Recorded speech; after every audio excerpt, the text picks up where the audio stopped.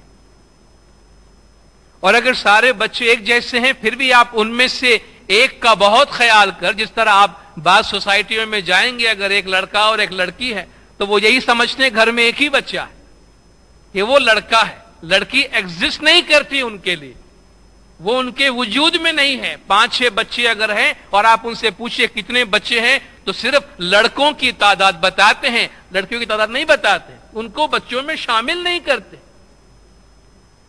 اگر اس طرح کا ٹریٹمنٹ ہو کہ بھئی ایک کو آپ گھر کا سارا سکھ دے رہے ہیں، کھلا پلا کر تعلیم والم دے کر خوب آپ ان کو بڑھا رہے ہیں، ایک کو آپ بھوکا رکھ رہے ہیں، کپڑا بھی نہیں دے رہے ہیں، خیال بھی نہیں رکھ رہے ہیں، تو کتنی بڑی ناانصافی ہے، کتنی بڑی ناانصافی ہے۔ اگر ان میں سے ایک واقعی بہت زیادہ امپورٹنٹ ہے اور ایک بالکل کم ہے، مگر ہم اس کا خیال کر رہے ہیں کہ جس کی زیادہ اہمیت نہیں ہے اور اس کو چھوڑ رہے ہیں جس کی بہت اہمیت ہے، تو اس سے بڑھ کر ناانصافی اور کیا ہوگی؟ آپ کے گھر میں 2 مہمان آ کے ٹھہرے تو آپ تو دونوں کو برابر ٹریٹ کرتے ہیں، ایک کو خوب کھلایا پلایا، ایک کو بھوکا ننگا رکھ کے نکال دیا تو کتنا برا لگتا ہے۔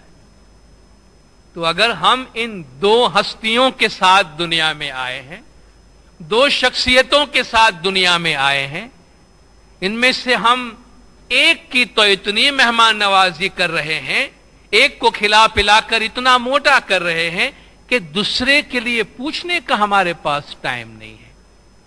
حالانکہ جن کو ہم بھلا رہے ہیں، جن کو اگنور کر رہے ہیں، جن کو ہم داد نہیں دے رہے ہیں، شاید آگے چل کر وہی چیز کام آنے والی۔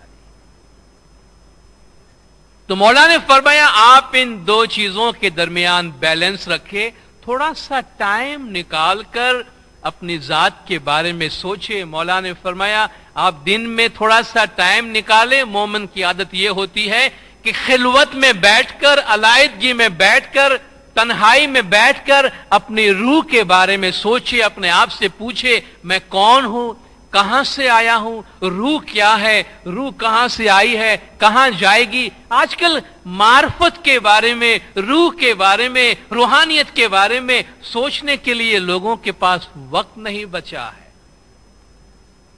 ہمارے وقت پہ بہت زیادہ ٹیکس لگ گیا ہے۔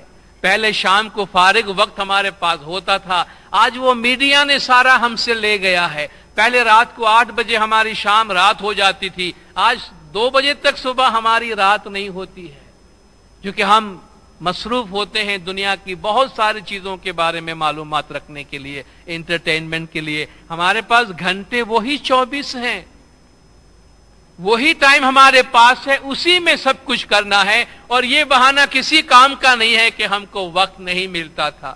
کتنے بھی مصروف ہونے کے باوجود اپنے کھانے کا وقت نکالتے ہیں یا نہیں نکالتے ہیں؟ کتنے بھی مصروف ہونے کے باوجود اپنے سونے کا وقت نکالتے ہیں یا نہیں نکالتے ہیں؟ بھئی 5 سال پہلے میں صبح جماعت خانے جایا کرتا تھا۔ بھئی کیسے جایا کرتے تھے؟ میں رات کو جلدی سو جایا کرتا تھا۔ اب میں صبح جماعت خانے نہیں جاتا کیونکہ میں رات کو دیر سے سوتا ہوں، تو میں میڈیا کا ٹائم لینے کے لیے، میں ٹیلی ویژن کے پروگرام دیکھنے کے لیے میں نے حاضر امام سے وقت مانگ کے لے لیا کہ یا مولا 2-3 گھنٹہ صبح کا جو میں آپ کو دیتا ہوں اب نہیں دے سکوں گا، بجائے اس کے کہ میں اپنے ٹائم میں سے تھوڑا سا ٹائم کم کروں، میں نے امام کا ٹائم لے لیا، روح کا ٹائم لے لیا۔ ویسے ہی روح کی طرف ہماری توجہ کم تھی، اب وہ بھی ہمارے ہاتھ سے چلی گئی۔ دنیا کی مصروفیات مولا نے ہمیں بتایا ہے وہ تو بڑھتی جائے گی، وہ گھٹنے والی نہیں ہے۔ مادیت کی بہتات بڑھتی جائے گی، میڈیا کا اٹریکشن بڑھتا جائے گا۔ خدا نے عقل ہمیں دی ہے، فیصلہ ہمیں کرنا ہے کہ ہمیں کون سا ٹائم کس کو دینا ہے اور کتنا ٹائم کس کو دینا ہے۔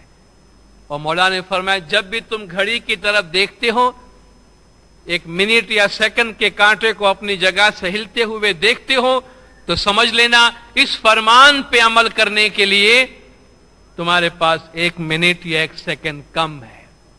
زندگی سے ایک ایک سیکنڈ ایک ایک منٹ کم ہوتا جاتا ہے، ہماری زندگی اتنی کم ہوتی جا رہی، زندگی اتنی گھٹتی جا رہی ہے۔ تو ہمارے پاس امام کی ہدایات موجود ہے، ہمارے پاس اپنی عقل موجود ہے، اور ہم خود فیصلہ کریں۔ یہ جو دو زندگیاں ہمارے پاس ہے، ایک فانی اور ایک باقی، اس میں کس کے لیے توجہ دینی چاہیے، کس کے لیے وقت دینا چاہیے، اور کون سی چیز ہے جو آگے چل کے ہمیں زیادہ کام آنے والی ہے، اور وہ ہم جانتے ہیں کہ ہماری روحانی زندگی ہے جو ہمیں کام آنے والی ہے۔ ہم جانتے ہیں کہ ہماری روح خدا کے نور سے آئی ہے۔ قرآن حکیم کی ہم آیت پڑھتے ہیں، انا للہ و انا الیہ راجعون، جب بھی کوئی گزر جاتا ہے تب بھی ہم پڑھتے ہیں، جنازوں پہ ہم لکھتے ہیں، میت کا اعلان کرتے ہیں تب بھی لکھتے ہیں، انا للہ و انا الیہ راجعون، ہم سب خدا سے ہیں اور خدا کی طرف واپس جائیں گے۔ جتنا یہ بولنا آسان ہے، مولا نے فرمایا قرآن کے اس آیت کی جو میننگ ہے وہ اتنی گہری ہے، قرآن کے اس آیت کا فلسفہ اتنا گہرا ہے، مولا نے فرمایا کہ ایک طرف سارا قرآن اور اس کی حکمت رکھو، ایک طرف قرآن کی یہ آیت کہ انا للہ و انا الیہ راجعون، اتنی وزندار یہ آیت ہے۔ ہم خدا سے ہیں اور خدا کی طرف لوٹ رہے ہیں۔